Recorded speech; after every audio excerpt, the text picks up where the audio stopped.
হ্যাঁ, আসসালামু আলাইকুম। আমি কৃষক ভাইদের প্রতি অগ্রগতি জানাচ্ছি যে প্রথম আজ বৃহস্পতিবার আমাদের গ্রামে পেঁয়াজ লাগানো হচ্ছে।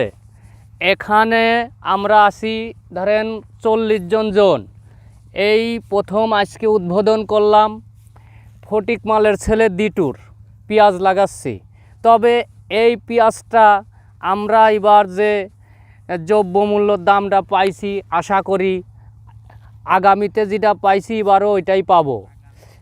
হ্যাঁ, পূর্বে যাই হোক, আমার কৃষক মানুষ তো যাই একটু ভুল টুল করি, তুই ছাইয়ে দিস বুঝছিস, কম্পিউটারে নিয়ে সারিয়ে দিস।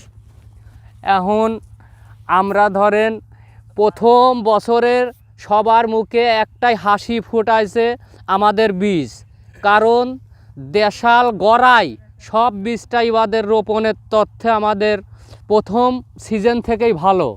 তে আশা করি পেঁয়াজটাও ভালো হবে, দামটাও আমরা ভালো পাবো।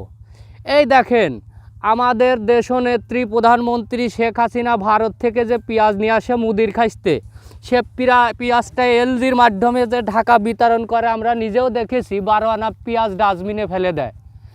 তাই আমি এটাই আমাদের প্রধানমন্ত্রীর কাছে জানাতে চাই যে আমাদের পেঁয়াজের দামটা ঠিক মতো রাখলে আশাবাদী করি আমরা পেঁয়াজ আরও অনেক অনেক বেশি রোপণ করব।